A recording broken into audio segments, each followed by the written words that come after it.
करता है। So now the question is, I am ready to give you back, but are you ready to push back? क्योंकि अगर आप push back नहीं करेंगे तो मेरा कुछ हो नहीं सकता है। If you are ready, please type yes in the chat box. Come on. Sunita, Sahil, Sneha, Neha, Arjun, Akshay, Abby, Jyoti, सबको मैं पढ़ रहा हूं, डोंट वरी। मैं आपके समय को बर्बाद नहीं करना चाहता। ये वेबिनार उनके लिए नहीं है जिनके पास एक रिजिड मेंटल एटीट्यूड है। माई वे इज हाईवे, प्लीज। दूसरा, जो क्विक रिजल्ट चाहते हैं, कोई एफर्ट नहीं लगाना चाहते हैं और चाहते हैं कि बस हर चीज तकिए के नीचे लौंग डाल दिया, पैसा आ जाए, कपूर को सर पे रख लिया, सक्सेस मिल जाए, ये आपके लिए नहीं है। यहाँ कुछ मैजिक नहीं है, there is pure science. And next, impatience. हमारा सबसे बड़ा दुश्मन है ना, जल्दी जल्दी। ये आती इनसिक्योरिटी से, डर से। इस एटीट्यूड को छोड़िए, इसी के कारण आप अपनी सफलता को मार रहे हैं। चार्ल्स मुंगर कहते हैं कि अगर 9 औरतों को ले आओ और कहो कि 1 महीने में बच्चा पैदा कर दो, तो क्या यह संभव है? नो। इसलिए आपको समय देना पड़ेगा। मैं आराम से सिखाऊंगा, प्यार से सिखाऊंगा, एक ही सिस्टम जो कि सच में पावरफुल है। So everybody type the word patience in the chat box.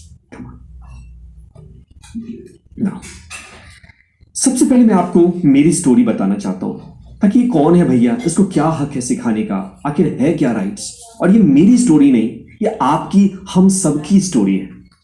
और ये बताने का पर्पस है कि अगर पास्ट कुछ भी हो, हमारा फ्यूचर ग्रेट हो सकता है। तो I was born as a with some psychological challenge, की डिसलेक्सिया की तरह एक लर्निंग डिसेबिलिटी थी। चीज़ों को पढ़ लेता था लेकिन वो चीज़ें याद नहीं रहती थी। तो बच्चे कई बार पागल कहते थे, मजाक उड़ाते थे, टीचर भी हंसते थे और उसके कारण मेरा सेल्फ स्टीम बहुत ज़्यादा डाउन हो गया।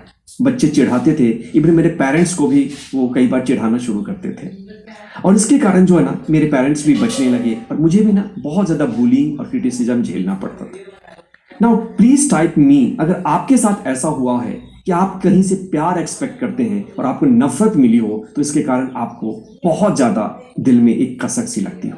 प्लीज टाइप मी जिन लोगों से आपने प्यार एक्सपेक्ट किया। एक छोटा सा बच्चा, उसके साथ ऐसा होता था। और मेरे जितने बच्चे थे ना, स्टूडेंट थे, उन सबका गोल था कोई डॉक्टर बने, पैसा वाला बने, करियर में कुछ अच्छा करे। और मैं भी बड़ा बनना चाहता था, इसलिए नहीं कि मुझे पैसा चाहिए, सक्सेस चाहिए।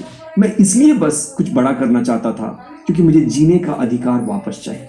जिस सोसाइटी में सबको एक्सेप्ट किया जाता था, मैं चाहता था वही सोसाइटी मुझे भी उसी तरह से प्यार दे, एक्सेप्ट करे। और मेरे पेरेंट्स को भी, जो मेरे कारण जलील होना पड़ता था, एक बार फिर से अपने नाक को उठाकर आंखें ऊंची करके जीने का राइट्स मिले। एक दिन की बात है, मेरी माँ की आंखों में आंसू थे क्योंकि यूनिट टेस्ट हुआ और 2 सब्जेक्ट में मैं फेल हो गया। और उसके बाद मेरी माँ सोचो रो रही थी अपने दिल से और एक एक सेल से कह रही थी, भगवान ने मुझे ऐसा बेटा क्यों दिया।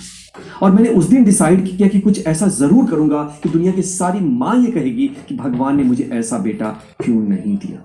अगर आप खुद से रिलेट कर पा रहे हैं, क्योंकि देखो मेरे लाइफ में ये हुई, किसी के पेरेंट्स नहीं होंगे, कोई गरीब घर में पैदा हुआ, किसी का कोई गांव में जन्म सफल बना सकती है, वो है आपका ब्रेन, जो आपको पावर दे सकती है, एनर्जी दे सकती है, वो कुछ और नहीं, आपका brain. So this was my childhood story, but today then I transformed। कहते हैं आग अगर अंदर में हो ना तो बहुत कुछ कर देती। I am a doctor, orthopedic surgeon, I am a teacher, 30+ countries में मेरे आज क्लाइंट्स हैं।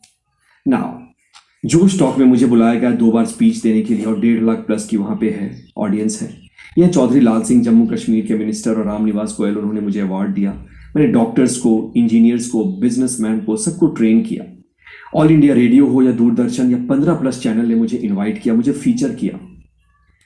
एक दिन तो हाइट हो गई, दिल्ली के डिप्टी सीएम, उनका कॉल आता है कि आपका मेडिटेशन बहुत पावरफुल है, हम चाहते हैं दिल्ली की आवाज बने। और दोस्तों, आपकी ब्लेसिंग से आज मेरी मेडिटेशन दिल्ली के स्कूल में है और उस आवाज में लोगों के जीवन की शुरुआत होती है। और ये कविंदर गुप्ता, उस समय के डिप्टी सीएम जम्मू कश्मीर के, उन्होंने मुझे वहां इनवाइट किया।